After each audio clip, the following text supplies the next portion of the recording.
ચર્ચા કરીએ સિમ્ફનીના મેનેજમેન્ટ સાથે. આપણી સાથે જોડાઈ રહ્યા છે સિમ્ફનીના ED Nrupesh Shah. Sir, good afternoon. સ્વાગત છે આપનું સર CNBC બજાર પર. અને સૌથી પહેલાં સર એક શરૂઆત કરવા માંગીએ ઓવરઓલ હીટવેવ અને ડિમાન્ડ ટ્રેન્ડની સાથે, કારણ કે ભારતમાં જે રીતે સર આ વર્ષે આપણે જોઈ રહ્યા છીએ એક ઇન્ટેન્સ અને સાથે અર્લી હીટવેવ્સ આપણને જોવા મળી રહ્યું છે. તો ઇન્ક્રીમેન્ટલ ડિમાન્ડ જે છે એર કુલર્સ માટે બિકોઝ ઓફ વેધર ચેન્જ અને પેટર્ન કઈ રીતે આપ જોઈ રહ્યા છો? ના, એટલે અર્લી સમર હેઝ બિગન વેલ, એટલે આ એક સારી શરૂઆત છે અને એના હિસાબે ઓવરઓલ સેન્ટિમેન્ટ્સ, ઓફટેક અને ડિમાન્ડ બી સારી લાગી રહી છે. પણ હજી આ શરૂઆતનો સમય છે and as you know weather is always unpredictable, so we keep the finger cross. ને સર, ડિમાન્ડની ફ્રન્ટ પર જ્યારે આપણે વાત કરી રહ્યા છીએ તો આ સ્પાઇક છે કઈ રીતે વિઝિબલ તમે જોઈ રહ્યા છો? More in tier 2, tier 3 cities compare to metros? That is right. More in tier 2, tier 3 and as well as online. Okay. અને સર, પ્રોલોંગ્ડ હીટવેવ્સ અગર અહીંયાથી જે રીતે આપણને રહેતું દેખાશે તો એક addressable market four air cooler in India increase થતું દેખાશે કે કઈ રીતે આપ એને જોઈ રહ્યા છો? એટલે આપણે સમર 2024 ની જ વાત કરીએ, જ્યારે એક્સટેન્ડેડ હીટવેવ હતો તો એક જ વર્ષમાં અમારો વાયોવાય ગ્રોથ લગભગ 70% વધી ગયો હતો અને ઇન્ડસ્ટ્રી સાઇઝ 40% વધી ગઈ હતી. એટલે that is the kind of the potential, depending overall summer કેવી રહે છે અને હીટ વેવ કેવું રહે છે. જો 2024 જેવું રહ્યું તો એ ટાઈપનો સ્કોપ અને પોટેન્શિયલ છે. એનાથી ઓછું રહ્યું તો મે બી થોડો ઓછો રહે, પણ overall we feel optimistic at this stage. Right. Sir, overall industry અને એક માર્કેટ ઓપોર્ચ્યુનિટીઝના ફ્રન્ટ પર જોઈએ તો ભારતમાં અગર જોઈએ નૃપેશ સર, તો એર કુલર માર્કેટ જે છે એનું એસ્ટિમેટેડ અરાઉન્ડ 5,000 કરોડ. તો કઈ રીતે અહીંયાથી, અને સ્ટીલ લાર્જલી અનઓર્ગનાઇઝડ અગર આ સેક્ટરની વાત કરીએ તો માર્કેટ ઓપોર્ચ્યુનિટીઝના ફ્રન્ટ પર સર જોઈએ ઓર્ગનાઇઝડ પ્લેયર્સ લાઇક સિમ્ફની ગેઇન, અહીંયાથી શેર ગેઇનની અગર વાત કરીએ તો એ આપ કઈ રીતે ઓપોર્ચ્યુનિટીઝ જોઈ રહ્યા છો? એટલે વેલ્યુ વાઇઝ જોવા જઈએ તો ઓર્ગેનાઇઝ માર્કેટ લગભગ 35 થી 38% છે અને અનઓર્ગેનાઇઝ માર્કેટ બાકીનું 60 થી 65% જેવું છે. અને ઓર્ગેનાઇઝ માર્કેટમાં સિમ્ફની કમાન્ડ્સ 50% માર્કેટ શેર.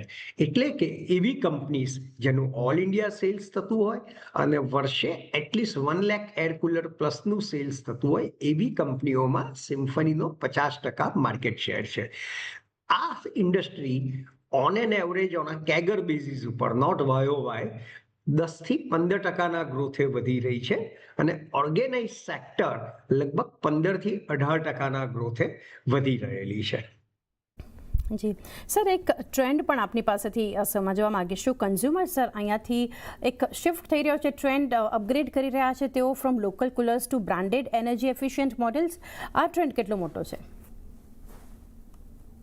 થોડું અર્લી છે કહેવા માટે, પણ certainly there is an increasing trend કે જેમ જેમ પરચેઝિંગ પાવર વધતો જાય, અવેરનેસ વધતી જાય, એસ્પિરેશન વધતી જાય, ઓબ્વિયસલી અનઓર્ગેનાઇઝ સેક્ટરથી ઓર્ગેનાઇઝ સેક્ટર તરફ શિફ્ટ થઈ રહ્યું છે. અને સેકન્ડલી એનર્જી એફિશિયન્સી અને એના નોર્મ્સ થોડા વખત પહેલા જ આવ્યા છે, એટલે એનો ચોક્કસ ફાયદો થવો જોઈએ. પણ કેટલો ફાયદો થશે અને શું થશે એ આ સમર પતે એટલે જાણવા મળશે. અત્યારે હજી અર્લી છે. જી સર, પ્રોડક્ટ અને ઇનોવેશન સ્ટ્રેટેજીના ફ્રન્ટ પર નૃપેશ સર, હવે અમુક મુદ્દાઓ આપની પાસેથી જાણીએ. કંપની જે લોન્ચ કરી રહી છે સેવરલ ન્યૂ મોડલ્સ અને પ્રોડક્ટ પણ એક્સપેન્ડ કરી રહી છે. પ્રોડક્ટ કેટેગરીઝના ફ્રન્ટ પર અગર જોઈએ તો ત્યાં પણ એક એક્સપેન્શન થઈ રહ્યું છે. સર, કેટલું મહત્વનું રહેશે આ ઇનોવેશન અને પ્રીમિયમાઇઝેશન ગ્રોથને ડ્રાઈવ કરવા માટે સેગમેન્ટ વાઇઝ? એટલે innovation is in DNA of symphony અને નેક્સ્ટ 2 થી 3 વર્ષમાં કયા નવા પ્રોડક્ટ મોડલ કે રેન્જ લોન્ચ કરવી એ ઓલવેઝ અમારી પાઇપલાઇનમાં હોય છે. અને અમે છેલ્લા વર્ષમાં જે નવા મોડલ્સ કે નવી રેન્જ લોન્ચ કરી છે અને product selling round the year other than domestic household air cooler, એનો બી શેર વધી રહ્યો છે અને certainly it is helping us in maintaining the profitability as well as maintaining the market leadership. Overall અલગ કેટેગરીઝથી સર વાત કરીએ ફોર ફ્યુચર રેવન્યુ ગ્રોથ કઈ રીતના કન્ટ્રીબ્યુશન મહત્વનું રહેશે બિયોન્ડ એર કુલર્સ અગર જોઈએ તો નવી કેટેગરીઝ છે like tower fans kitchen cooling અને વોટર હીટર્સ જે છે એ કેટલું મહત્વના રહેશે? ના, એ ચોક્કસ મહત્વના રહેશે અને આપે કહ્યું એ સિવાયની એમાં બીજી કેટેગરીમાં અમારું large space ventilated air cooling છે, સેન્ટ્રલાઇઝ એર કુલિંગ એ બી એમાં આવે છે અને એક્સપોર્ટ્સ ફ્રોમ ઇન્ડિયા એટલે એ બી એમાં આવે છે. એટલે એ આજથી 5-7 વર્ષ પહેલા less than 10% of our stand alone sales હતું. હવે ઓલમોસ્ટ 1/4 ઓફ અવર સેલ્સ થવા તરફ જઈ રહેલું છે અને એમાં બી ડિસન્ટ પ્રોફિટેબિલિટી છે અને ડિસન્ટ ગ્રોથ ઓપોર્ચ્યુનિટી છે. આ વાતથી સ્ટેન્ડ એલોન બેઝ ઉપર અને કોન્સોલ બેઝ ઉપર ગણીએ કે અધર than domestic household air cooler કે જેના હિસાબે બિઝનેસ આખો ડી રિસ્ક થાય એટલે કે ઓવરસીઝમાં અમે હાઉસહોલ્ડ એર કુલર સેલ કરતા હોઈએ કારણ કે ત્યાં ઇન્ડિયા જેવી વેધર નથી હોવાની, એવરીવેર વેધર વેરીઝ. પ્લસ અમે ઇમ્કોમાં અને ક્લાઇમેટ ટેકનોલોજીમાં એર કુલર સિવાયની બી પ્રોડક્ટ્સ વેચીએ છીએ. તો કોન્સોલ બેઝિસ ઉપર ઓલમોસ્ટ 60% ડોમેસ્ટિક હાઉસહોલ્ડ એર કુલરનું સેલ છે અને 40% એક્સપોર્ટ્સ કે overseas air cooler plus non air cooler પ્રોડક્ટ્સનું સેલ્સ છે. જી સર ડિસ્ટ્રીબ્યુશન અને સેલ્સ ચેનલ્સના ફ્રન્ટ પર એ જાણવા માગીશું જે રીતે તમે મેન્શન કર્યું ડિમાન્ડના ફ્રન્ટ પર તો ઈ કોમર્સ સાથે મોડર્ન રિટેલ અને D2C ચેનલ્સ જે છે એ કઈ રીતે અહીંયાથી સેલ્સ મિક્સ ચેન્જ કરી રહ્યા છે કંપની માટે compared with traditional dealer networks?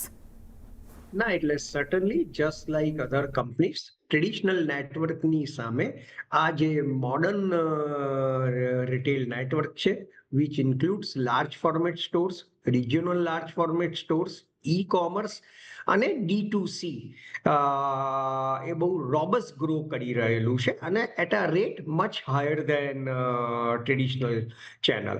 અને હું લાસ્ટ યરની વાત કરું તો માર્ચ 25માં ટ્રેડિશનલ ચેનલે લગભગ 65% કોન્ટ્રીબ્યુટ કર્યું હશે અને આ ચેનલે થઈને 35% કર્યું હશે. એટલે કે આજથી 4 કે 5 વર્ષ પહેલા જે નોન ટ્રેડિશનલ ચેનલનો શેર હતો એના કરતા લગભગ ડબલ શેર થઈ ગયો. ઇવન તો ટ્રેડિશનલ ચેનલમાંથી જે સેલ્સ છે એબ્સોલ્યુટ અમાઉન્ટમાં તો વધ્યું છે પણ એનો growth rate percentage non traditional કરતા ઓછો છે. જી સર ન્યુપેશ સર છેલ્લે જાણવું છે ઓવરઓલ ક્લાઇમેટના લોંગ ટર્મ ટ્રેન્ડના હિસાબથી અગર ઇન્વેસ્ટર્સ માટે ખાસ કરીને કંપની માટે કી ટ્રિગર્સ જે છે એ હવે for next coming few quarters શું ધ્યાનમાં રાખવાના રહેશે like summer demand, product launches અને સાથે ગ્લોબલ એક્સપેન્શન એના પર કઈ રીતે વ્યૂ રહેશે આપનો? Good summer, good summer, good summer. No other factor. In all other respect, we are well prepared and we are ready to have a decent performance. જી sir Nupesh sir it's always a pleasure તમારી સાથે જ્યારે ચર્ચા કરીએ છીએ. Thank you sir આજે તમે જોડાયા. Best wishes four coming quarters. Thank you. Thank you.